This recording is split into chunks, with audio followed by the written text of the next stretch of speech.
Hello dear students, welcomes you on pharma vision academy. आज हम पढ़ने जा रहे हैं फार्मास्यूटिकल इनऑर्गेनिक केमिस्ट्री। ये बी फॉर्म फर्स्ट सेमेस्टर के सिलेबस में है। पीसीआई अप्रूव जितने भी फार्मेसी कॉलेजेस है, वो चाहे वो प्राइवेट कॉलेजेस हो, गवर्नमेंट कॉलेजेस हो, सेंट्रल यूनिवर्सिटीज़ हो, सारे सारे सारे कॉलेजेस के सिलेबस में ये pharmaceutical inorganic chemistry compulsory subject है। तो आज पूरे लेक्चर में देखेंगे फार्मास्यूटिकल इनऑर्गेनिक केमिस्ट्री होता क्या है, फार्मास्यूटिकल इनऑर्गेनिक केमिस्ट्री को क्यों पढ़ते हैं, क्या इसका इम्पोर्टेंस है। तो आपने 11th एंड 12th की क्लास में केमिस्ट्री सब्जेक्ट पढ़ा है। तो केमिस्ट्री में आपने 3 पार्ट पढ़ा था। फर्स्ट ऑर्गेनिक, सेकंड इनऑर्गेनिक और थर्ड फिजिकल केमिस्ट्री। तो ऑर्गेनिक में आप ऑर्गेनिक कंपाउंड के बारे में पढ़ते थे जो मेजरली कार्बन और हाइड्रोजन से मिलकर के बना था, जिसे हाइड्रोकार्बन्स भी बोलते हैं। तो कार्बन को छोड़ के जितने भी दूसरे कंपाउंड्स हैं, ऐसे कंपाउंड्स जिसमें कार्बन नहीं पाए जाते, उसको हमने इनऑर्गेनिक के अंदर रखा था या इनऑर्गेनिक के अंदर पढ़े थे। जैसे NaCl, KCl, calcium carbonate, magnesium hydroxide, aluminium hydroxide, ये सारे कंपाउंड्स। तो ऐसे कंपाउंड्स जो कार्बन के नहीं बने होते हैं, उस सारे के सारे कंपाउंड्स को इनऑर्गेनिक केमिस्ट्री में आपने पढ़ा था। तो इनऑर्गेनिक केमिस्ट्री तो वही है, लेकिन उसका हम यूज़ कर रहे हैं कहाँ पे, फार्मास्यूटिकल साइंस में। तो उस सब्जेक्ट का नाम हो गया फार्मास्यूटिकल इनऑर्गेनिक केमिस्ट्री। तो इसको अगर डिफाइन करें तो कैसे कर सकते हैं, the branch of pharmaceutical science which deal with the inorganic compounds in organic compounds। Pharmaceutical science का वह ब्रांच जो इनऑर्गेनिक कंपाउंड्स के बारे में कंप्लीट डिटेल स्टडी करता है, उसको बोलते हैं फार्मास्यूटिकल इनऑर्गेनिक केमिस्ट्री। इसके अलावा फार्मास्यूटिकल इनऑर्गेनिक केमिस्ट्री में के सारे कॉन्सेप्ट्स को भी हम इस सब्जेक्ट के अंदर पढ़ते हैं। तो हमारी बॉडी में जितने भी केमिकल्स हैं, उसमें 2 टाइप के केमिकल्स हैं, ऑर्गेनिक कंपाउंड्स और इनऑर्गेनिक कंपाउंड्स। तो ये इनऑर्गेनिक कंपाउंड्स हमारी बॉडी के लिए बहुत ही ज़्यादा इम्पोर्टेंट रोल प्ले करते हैं। और इसका जो कॉन्सेंट्रेशन है हमारी बॉडी में फिक्स है। अगर उस कॉन्सेंट्रेशन से ज़्यादा होगा या कम होगा, दोनों कंडीशन में हमारी बॉडी के लिए हार्मफुल होता है। तो ये कैसे हम डिसाइड कर सकते हैं कि वो पर्टिकुलर कंपाउंड ज़्यादा हो रहा है या कम हो रहा है, तो इसके सिम्टम्स हमारी बॉडी में दिखता है। तो ये सारी चीज़ों को हम फार्मास्यूटिकल इनऑर्गेनिक केमिस्ट्री में पढ़ेंगे। तो फार्मास्यूटिकल इनऑर्गेनिक केमिस्ट्री के सिलेबस में टोटल 5 यूनिट्स हैं, टोटल 5 यूनिट्स, जिसमें आज के इस लेक्चर में मैं आपको फर्स्ट यूनिट और सेकंड यूनिट में क्या क्या पढ़ेंगे वो आपको डिटेल में बताऊंगा। तो फर्स्ट यूनिट में हम क्या क्या पढ़ेंगे वो देखते हैं। तो फर्स्ट यूनिट में हम पढ़ेंगे 2 टॉपिक, जिसका नाम है pharmacopoeia, first topic, and second topic पढ़ेंगे इम्प्यूरिटीज। ये 2 टॉपिक हम पढ़ेंगे। इसके अलावा सोर्सेस ऑफ इम्प्यूरिटीज पढ़ेंगे, सोर्सेस ऑफ इम्प्यूरिटीज। इसके अलावा पढ़ेंगे लिमिट टेस्ट। ये 2 टॉपिक इस यूनिट के अंदर। तो पहला टॉपिक हम पढ़ेंगे फार्माकोपिया।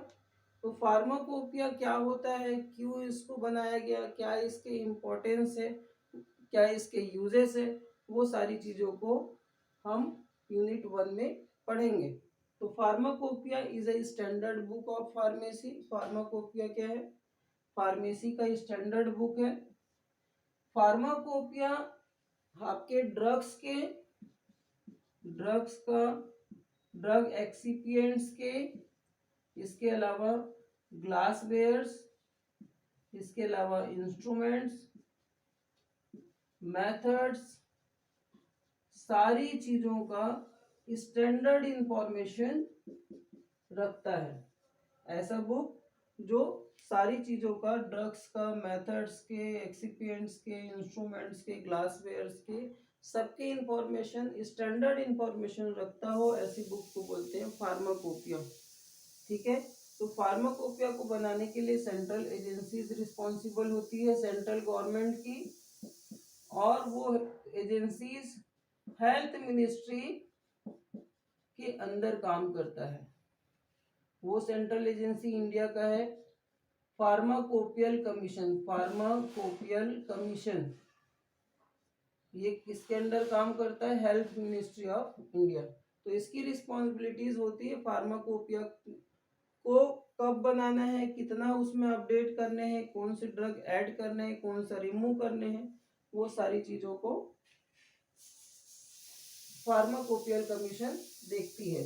इस कमीशन के अंदर चेयरमैन होता है, इसके अलावा उसके मेंबर्स होते हैं। पूरा डिटेल में पढ़ेंगे। तो फार्माकोपिया में हम पढ़ेंगे इंडियन फार्माकोपिया के बारे में, इसकी पूरी हिस्ट्री पढ़ेंगे, हिस्ट्री ऑफ इंडियन फार्माकोपिया। इसके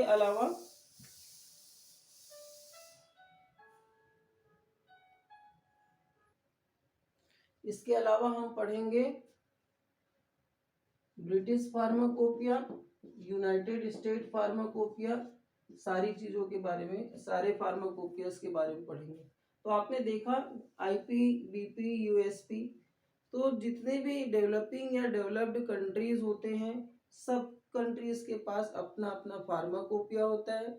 जिस कंट्रीज के पास अपना फार्माकोपिया नहीं होता, वो दूसरे कंट्री के फार्माकोपिया को एडॉप्ट कर लेता है।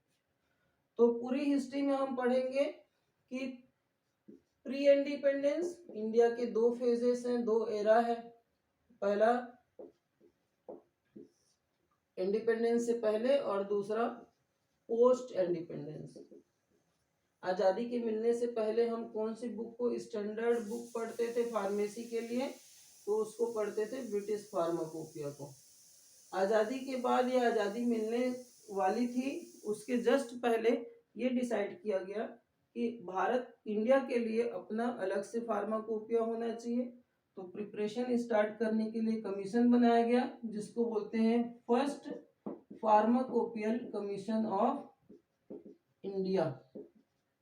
उसके अंदर चेयरमैन कौन थे, फर्स्ट चेयरमैन कौन थे, कितने मेंबर्स थे, और फर्स्ट फार्माकोपिया कब पब्लिश हुआ, सेकंड फार्माकोपिया कब पब्लिश हुआ, वो पूरा डिटेल में हम पढ़ेंगे। फर्स्ट फार्माकोपिया में कितने मोनोग्राफ थे, कितने वॉल्यूम में पब्लिश हुआ, सेकंड कितने वॉल्यूम में पब्लिश हुआ, कितने उसके मोनोग्राफ आए, वो सारी चीजों को हम पढ़ेंगे हिस्ट्री ऑफ फार्माकोपिया में। तो लेटेस्ट फार्माकोपिया आया है 2022 में। इसके अलावा ब्रिटिश फार्माकोपिया के बारे में ज़्यादा डिटेल नहीं पढ़ेंगे जितना आईपी के बारे में पढ़ेंगे। इसका फर्स्ट एडिशन कब आया, लेटेस्ट एडिशन कब आया, इसके अलावा कितनी इसके टोटल वॉल्यूम्स अब तक पब्लिश हो गए हैं। Similarly USP, United state pharmacopoeia के बारे में पढ़ेंगे। इसके अलावा जापानीज फार्माकोपिया होता है, चाइनीज फार्माकोपिया होता है, और दूसरी कंट्रीज के भी फार्माकोपियाज है। सेकंड, इस यूनिट के सेकंड चैप्टर हम पढ़ेंगे इम्प्यूरिटीज।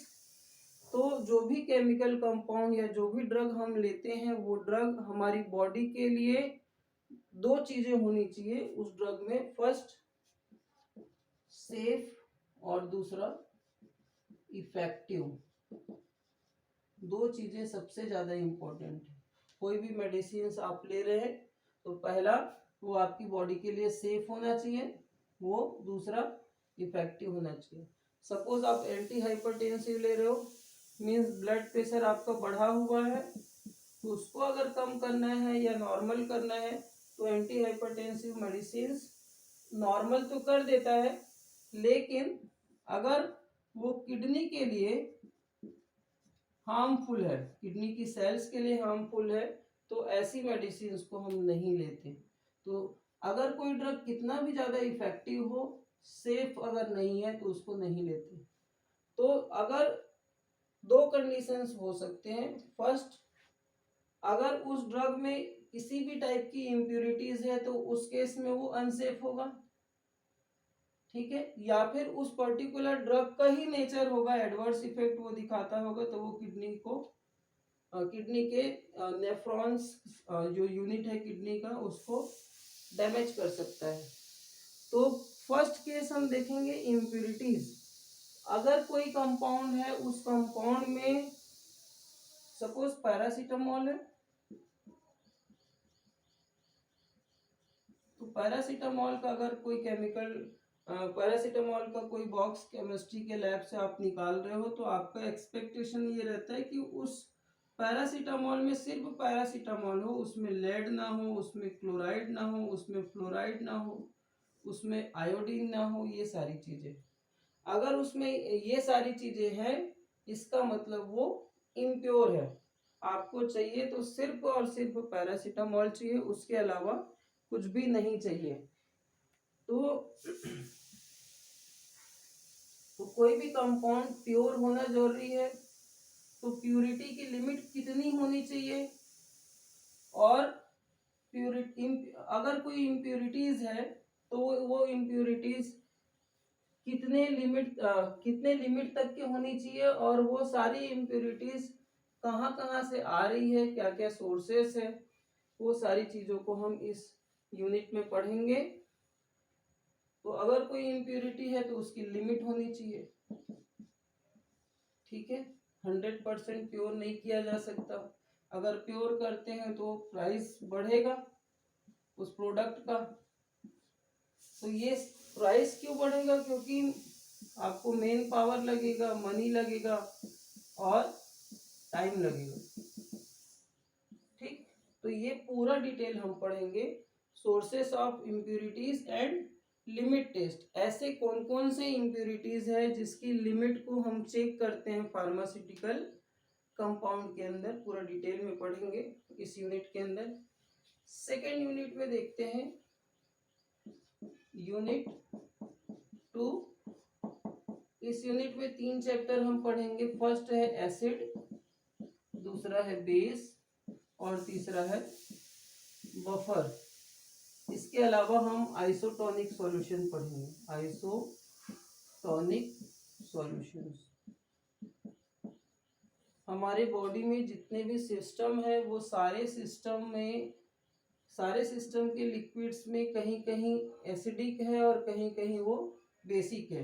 सपोज स्टमक की बात करें तो स्टमक एसिडिक इन्वायरमेंट रखता है, और इंटेस्टाइन की बात करें तो इंटेस्टाइन है वो बेसिक। तो हमारी बॉडी में जो भी केमिकल्स हम लेते हैं वो भी स्लाइटली एसिडिक या फिर बेसिक हो सकता है। तो पूरे यूनिट में हम पढ़ेंगे एसिड क्या होता है, बेस क्या होता है, इसके अलावा बफर्स क्या होते हैं। आपने 11th-12th में भी पढ़ा है, ऐसा कंपाउंड जो H पॉजिटिव देता हो वो एसिड, OH नेगेटिव देता हो वो बेस। 3 साइंटिस्ट थे, लुइस ब्राउनस्टेड लॉरी और अर्हीनियस। तीनों ने अपना अपना कॉन्सेप्ट दिया एसिड बेस पे, और उसकी अपनी अपनी लिमिटेशंस है। बफर सॉल्यूशन आपने 12th या 12th में पढ़ा था, जनरली CBSE या CG बोर्ड में 12th में है। तो बफर सॉल्यूशन ऐसा सॉल्यूशन जिसका पीएच चेंज ना हो, नो चेंज, तो उसको हम बफर सॉल्यूशन बोलते थे। तो बफर सॉल्यूशन हम फार्मेसी में प्रिपेयर करते हैं ताकि उस सॉल्यूशन को लंबे समय तक यूज कर सके, ठीक है, पूरा डिटेल में हम पढ़ेंगे। उसके बाद आइसोटोनिक सॉल्यूशंस पढ़े थे आपने 12th में।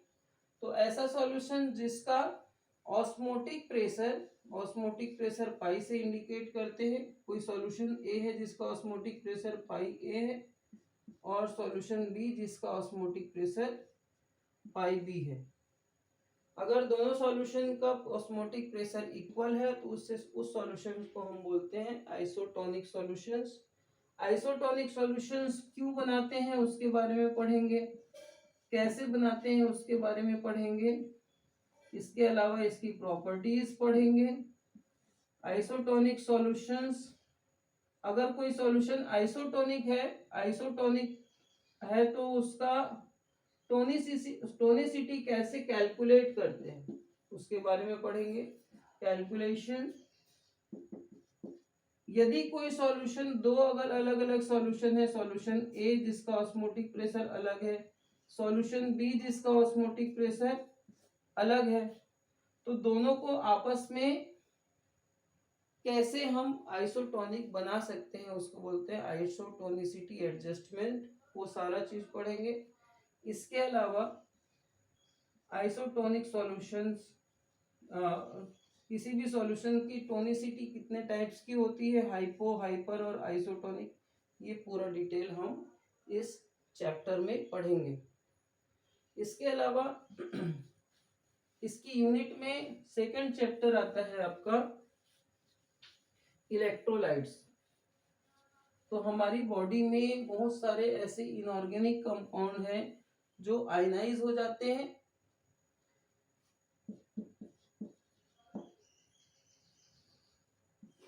आयनाइज मीन्स पॉजिटिव चार्ज और नेगेटिव चार्ज कैरी करता है, जैसे NaCl, KCl। ठीक है, एक दो एग्जांपल दे रहा हूँ। ये वाटर के प्रेजेंस में हाइड्रोलिसिस जिसको हम बोलते हैं, वाटर के प्रेजेंस में सोडियम आयंस और क्लोराइड आयंस में कन्वर्ट हो जाता है। पोटेशियम आयन वाटर के प्रेजेंस में पोटेशियम पॉजिटिव और क्लोराइड नेगेटिव में कन्वर्ट हो जाता है। ये इनऑर्गेनिक कंपाउंड्स की ये जो आयंस हैं वो हमारी बॉडी में बहुत ही ज़्यादा इम्पोर्टेंट रोल प्ले करता है। इसका कॉन्सेंट्रेशन फिक्स होता है, उस कॉन्सेंट्रेशन में यदि है तो इफेक्टिव होगा, कम या ज़्यादा होने से हमारी बॉडी के लिए डिसीज कंडीशन क्रिएट कर सकता है। तो इसको हम बोलते हैं इलेक्ट्रोलाइट्स। तो इलेक्ट्रोलाइट्स ऐसा कंपाउंड होता है जो वाटर के प्रेजेंस में आयनाइज हो जाए। तो इलेक्ट्रोलाइट्स हमारी बॉडी के सेल्स के अगर अंदर पाया जाए तो उसको बोलते हैं इंट्रासेलुलर, और दो सेल के बीच में या सेल के बाहर पाया जाएगा उसको बोलते हैं एक्स्ट्रा इंट्रा। तो इस पूरे यूनिट के सेकंड चैप्टर में मेजर एक्स्ट्रा और इंट्रासेलुलर इलेक्ट्रोलाइट्स के बारे में पढ़ेंगे। कौन कौन से हैं मेजर इंट्रासेलुलर और कौन कौन से हैं मेजर एक्स्ट्रा सेलुलर, क्या उसके कॉन्सेंट्रेशंस है। इसके अलावा ऐसे इसके कंपाउंड्स पढ़ेंगे, जैसे सोडियम के कंपाउंड में NaCl है, पोटेशियम कंपाउंड में KCl है। सारे आयंस के इंपॉर्टेंस पढ़ेंगे, ज़्यादा होने पे क्या डिसीज हो सकती है, कम होने पे क्या डिसीज हो सकती है, पूरा डिटेल में हम इस यूनिट के सेकंड चैप्टर में पढ़ेंगे। इसके अलावा हमारी बॉडी फिजियोलॉजिकल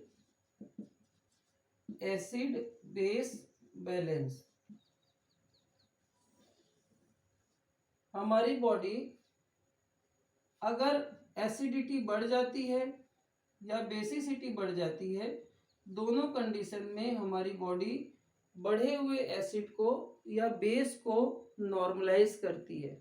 हमारी बॉडी में ऐसे सिस्टम है जो एसिड और बेस को बैलेंस करके रखती है। सपोज स्टमक का पीएच एसिडिक है तो उसको एसिडिक बना के रखेगी, स्टमक का पीएच बेसिक है तो बेसिक बना के रखेगी, सलाइवा का पीएच बेसिक है तो बेसिक बना के रखेगा।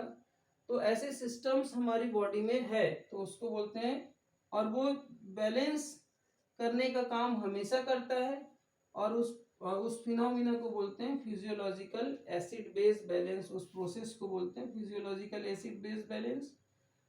अगर ये बैलेंस नहीं रहता है, कौन कौन से कंडीशन में नहीं रहता, सपोज पैथोलॉजिकल स्टेट है, सपोज डायरिया है, ब्लड लॉस हो गया आपका, वोमिटिंग है। ये सारे कंडीशंस ऐसे हैं जिसमें आपकी बॉडी से वाटर का लॉस होता है और इलेक्ट्रोलाइट्स के लॉस होते हैं। ये दोनों कंडीशंस में आपके सर्वाइवल को खतरा हो सकता है, कभी कभी डेथ भी हो जाती है एक्सेसिव ब्लड लॉस होने से, डायरिया होने से या वोमिटिंग होने से। तो ये इलेक्ट्रोलाइट्स हमारे सर्वाइवल के लिए इम्पोर्टेंट है, हमारी लाइफ के लिए इम्पोर्टेंट है। और अगर इलेक्ट्रोलाइट्स की कमी आ गई है तो उसको रिप्लेस करने के लिए उसको अलग से हम देते हैं उसकी बॉडी में इलेक्ट्रोलाइट को फुलफिल करने के लिए ORS, oral rehydration salt. Oral rehydration salt का एक जो फार्मूला होता है उसके अंदर कौन कौन से इसेंशियल इलेक्ट्रोलाइट्स होंगे, उसमें कितना ग्लूकोज होगा, सुक्रोज होगा, वो सारी चीज़ों का स्टैंडर्ड फार्मूला WHO रिकमेंड करती है, जिसको बोलते हैं WHO फार्मूला। सारी फार्मास्यूटिकल इंडस्ट्रीज उस WHO फार्मूला को यूज करके ORS बनाता है। तो ये रिप्लेसमेंट थेरेपी के लिए हम यूज करते हैं, इसको भी पूरा डिटेल में पढ़ेंगे। इसके अलावा थर्ड चैप्टर इस यूनिट में पढ़ेंगे वो है डेंटल प्रोडक्ट। तो डेंटल प्रोडक्ट हम क्यों पढ़ते हैं, क्या इसके रोल है, और इसको ना करने से, डेंटल प्रोडक्ट यूज ना करने से हमको क्या क्या हो सकता है, पूरा इस यूनिट में पढ़ेंगे। That is dental product. Dental product हम पढ़ेंगे।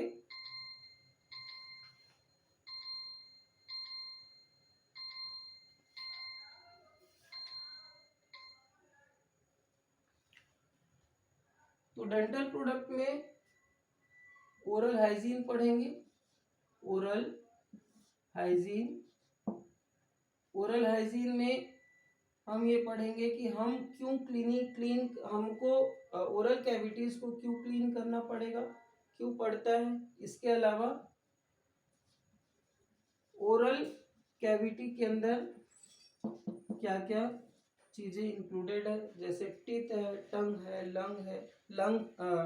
टंग है, इनसाइड इनर वॉल ऑफ चिक है, सॉफ्ट पैलेट है जो सामने ऊपर में हार्ड रहता है, पीछे सामने हार्ड रहता है, पीछे सॉफ्ट रहता है। इसके अलावा गम। तो ये कंप्लीट को हम बोलते हैं ओरल कैविटी, इसको क्लीन करना पड़ता है, अदरवाइज हमारे मुंह से फाउल ऑर्डर आता है, गंदा स्मेल जिसको आप बोलते हैं। धीरे धीरे धीरे धीरे हमारी जो दांत होती है, डेंटल हाइजीन मेंटेन नहीं करने से वो डेंटल कैरीज होने लगते हैं। डेंटल कैरीज, दांत सड़ने लगता है। तो दांत को सड़ने से बचाने के लिए जो कंपाउंड यूज करते हैं उसको बोलते हैं डेंटिफ्राइसिस। वो दांत को क्लीन करता है, दांत को पॉलिश करता है। इसके अलावा वो डेंटिफ्राइसिस क्लीन और पॉलिश करने के लिए यूज तो होता है, but anti carries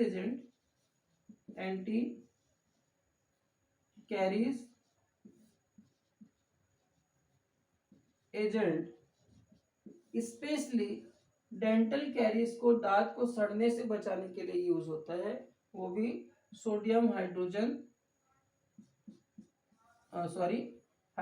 fluoride use होता है। तो इसमें फ्लोराइड का मेजर रोल है कैरीज को प्रिवेंट करने के लिए, पूरा डिटेल में पढ़ेंगे। डेंटिफ्राइसिस के बारे में पढ़ेंगे।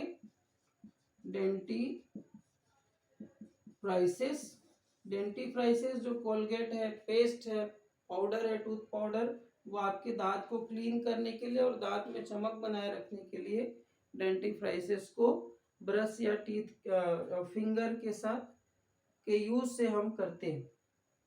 इसके अलावा पॉलिशिंग एजेंट पढ़ेंगे। तो डेंटिफ्राइसिस बहुत सारे ऐसे हैं जो हमारे जो पॉलिशिंग एजेंट की तरह भी बिहेव करता है, दांत में चमक बना के रखता है।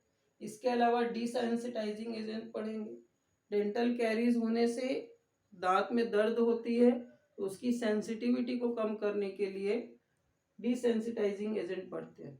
इसके अलावा सीमेंट पढ़ेंगे।